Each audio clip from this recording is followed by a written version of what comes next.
And here's the ovation for these Boston Celtics. What a season they gave their fans. First time to the NBA Finals in 12 years. Won a couple of Game 7s. Tremendous comeback. But they ran up against a team with championship DNA that had all the poise in the fourth quarter. And they'll fall short of their goal. I'm watching Steph Curry crying and laughing. Sometimes it gets so good that you have to do both. He's earned this moment. The Boston Celtics, a team that finished second in the Eastern Conference and lost in the finals to the Golden State Warriors, is the team we'll be talking about today. The Celtics have one of the richest histories in the league and are known for one thing, and that's winning. And I feel as though this new regime is more than ready to continue that tradition. Now, as usual, we'll be talking about the current state of the team, the future of the team, and how I see the team performing in the next season. And as always, make sure you leave a like and subscribe if you haven't already. And let's get right into part 3 of the Outlook series. Now, looking at the current state of this team, I don't think it's a surprise to anyone that this is one of the best teams in the league. Now, this may be a hot take to some, but I feel as though this is the best team in the league. And in my opinion, I feel as though they were the best team last year, even throughout the finals. And let me explain why I believe that. I feel as though if Jason Tatum stepped up and played like the superstar that I know he can be, then they would have won that finals. I mean, he didn't have a single 30-point game throughout those entire finals and was extremely inefficient. And even with Tatum not playing up to his standards, those games were still very competitive until the very end. I mean, they won game 1 with him only scoring 12 points on 17 attempts and only making 3 of them. I mean, not having a single 30-point game when you had 2 of them in the previous series is simply unacceptable. I mean, regardless of how Jason Tatum played, the Celtics were still going to be a very good all-around team and be very well coached.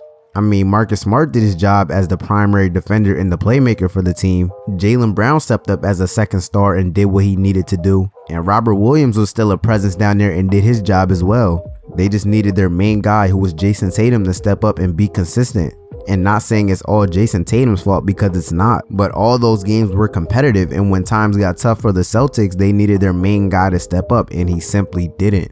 So I'm always going to believe that if Jason Tatum simply stepped up for the Celtics in that series, then they would have won, and I feel as though the Celtics were definitely the better team. But going back to the current state of this team, I feel as though this is the best team in the league. I mean, there's honestly no gripes with this team. I mean, the team has length, scoring, defensive ability, rebounding, switchability, depth. This team literally has everything. And I think the main strength with this team easily has to be the defense. I mean, just last season, they had the best defense in the league and had the Defensive Player of the Year, and also had elite rim protection and great wings. And this great defense definitely affected a lot of the great teams that they face in the playoffs. And another great strength with this team would be the depth that they have. I mean, adding a guy like Malcolm Brogdon gives them a much needed playmaker and scorer off the bench. And yeah, he may not be what he used to be, but for what he is right now, I feel as though he could help this bench a lot. Now, the only weakness I can see with this team would be the lack of a paint presence off the bench. Now, unless you plan on rotating Al Horford and Robert Williams and sliding Grant Williams to that 4th spot, I think that this weakness hurts this team a lot. And the main mission for them would be to go out and get a guy who can be an interior presence for them off the bench. 2 guys that I would recommend for them to go out and go sign would be Dwight Howard, who is a lot older now and not as good as he used to be, can still be a very serviceable big man for them off the bench. But other than that, there's really nothing wrong with this team.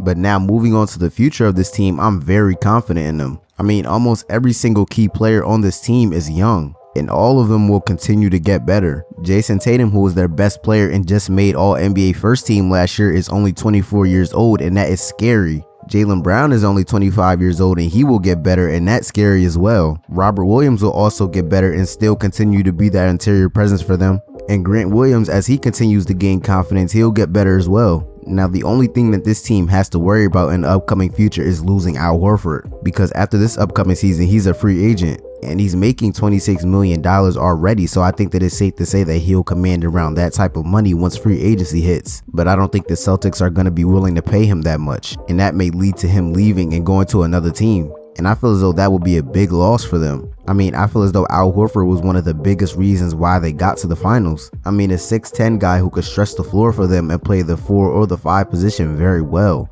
and was also one of the better defenders on that team. So losing him would be massive. I mean, unless he's willing to take a pay cut for the Celtics to have more flexibility to sign more guys, and I just don't see him returning to this team. But other than that, the Celtics don't really have anything else to worry about as far as the contracts go. I mean, they've got Jason Tatum locked up for 4 more years. Jaylen Brown is locked up for 2 more years. Malcolm Brogdon is locked up for 3 more. Marcus Smart is locked up for 4 years. Robert Williams is locked up for 4 as well. And Grant Williams is locked up for 2. So most of their key guys are locked up and aren't going anywhere anytime soon. So I feel as though the Celtics have a really good future. I mean, as far as contract stability and youth goes, I feel as though the Celtics should be very comfortable with where they're at right now. Now, moving on to how I think this team will perform next season, I think that they'll finish as one of the best teams in the league. I think that they'll have one of the best records in the entire league and finish first in the East. I mean, in the East, I don't think that there's a team that's better than them right now. I mean, looking at some of the best teams in the East other than the Celtics, I don't think that Milwaukee is deep enough for the Celtics. Philly has a lot of matchup problems, and I don't think that they're deep enough for the Celtics either. Miami will still have a tough time scoring the basketball. And Toronto lacks an interior presence and also has a hard time scoring the basketball. So I don't think any of those teams that I just named will be better than the Celtics. And I have a bold prediction, but I feel as though Jason Tatum will win MVP next season. I mean, he'll for sure be on one of the best teams in the league next year. He'll play a lot of games. And I think that the talk about him not stepping up when his team needs him to will be added motivation. I think he'll become a better playmaker and better finisher. And I think that he'll put up the stats. Now, obviously, that's a bold statement with him having to compete against guys like Luka, Giannis, Embiid, and Jokic. But I think that he'll put his name in that conversation and give them guys competition. But to end it off, I think that the Celtics will be a very, very, very good team next year. I think that they'll finish first in the Eastern Conference and finish with the best record in the league. And that's how I see them performing next season. So the overall outlook on this team is that they have a lot to be confident about. A young team who just came off of a finals run and it's only going to get better. They have a very promising future, and if I'm the Celtics, I have nothing to be worried about. So to give the Celtics a team grade, I give them an A+.